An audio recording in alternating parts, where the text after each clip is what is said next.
Hey everyone, we're going to be talking about Star Wars once again, as we have something new to go over regarding the expanded universe and Lucasfilm's decision to get rid of that in favor of a new continuity. So during a recent interview with Syfy.com, Lucasfilm story group member Leland Chee, who oversees the Holocron, which is Lucasfilm's official Wikipedia, offered a more in-depth explanation for why the EU was ditched, and it's something that probably no one was really expecting. He says, quote, "For me, it came down to simply that we had killed Chewbacca in the Legends. A big moon had fallen on him. Part of that was Chewbacca, because he can't speak and just speaks and growls. He was a challenging character to write for in novels. Publishing had decided they needed to kill somebody, and it was Chewbacca. But if you have the opportunity to bring back Chewbacca in a live-action film, you're not going to deprive fans that. There's no way that I want to do an episode 7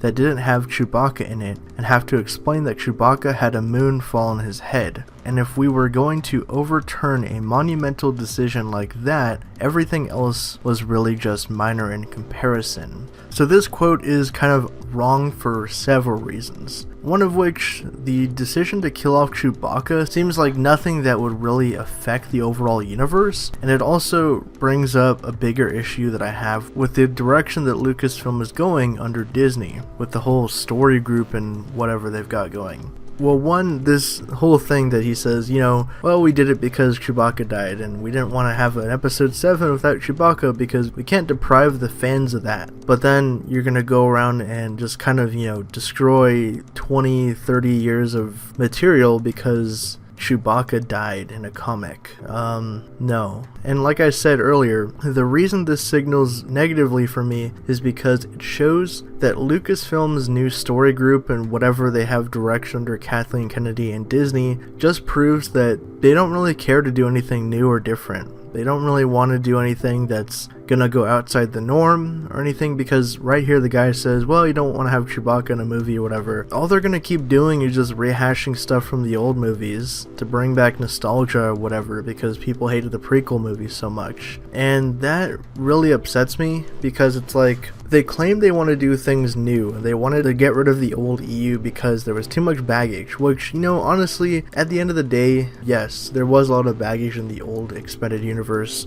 There were great stories, but there were also a lot that were kind of weird and just strange and out there that wouldn't really make a lot of sense if you had them be part of continuity. But at the same time, all of the movies that they've done so far with the Star Wars license have all been, like I said, reusing elements from the old movies and playing on the nostalgia factor, trying to make them look like the original trilogy so hard that people just tune out of them like The Force Awakens and just say, no, that's just A New Hope with a new skin and new boring characters put into it. And it also shows a lack of imagination and creativity in the anthology movies that they're doing. The whole Star Wars story standalone movies that they got every other year in between the saga films. So far we've gotten Rogue One, stealing the Death Star plans, The Young Adventures of Han Solo, another character that we already know and love from the old movies, Obi-Wan Kenobi. Now, while I really would like to see a movie about Obi-Wan with Ewan McGregor coming back, milking the old characters. They have a Boba Fett movie planned. There's a Jabba the Hutt movie has been talked about. A Yoda prequel has been thrown about. I mean, it just goes to show that the people making these movies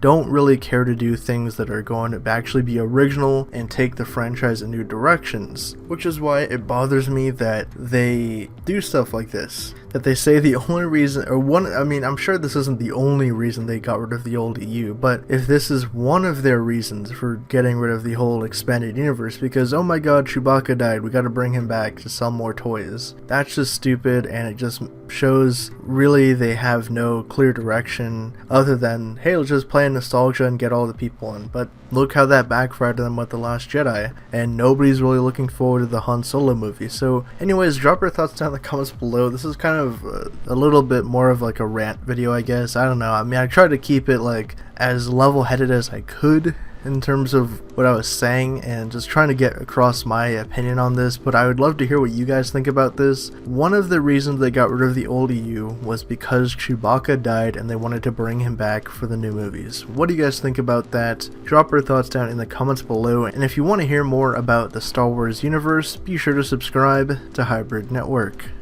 Thank you guys again for checking this video out. If you want to get even more updates from us, check out our social media platforms, our website for news and editorials, and if you want to see our content improve and help us out, donate to us on our Patreon and you can get exclusive rewards.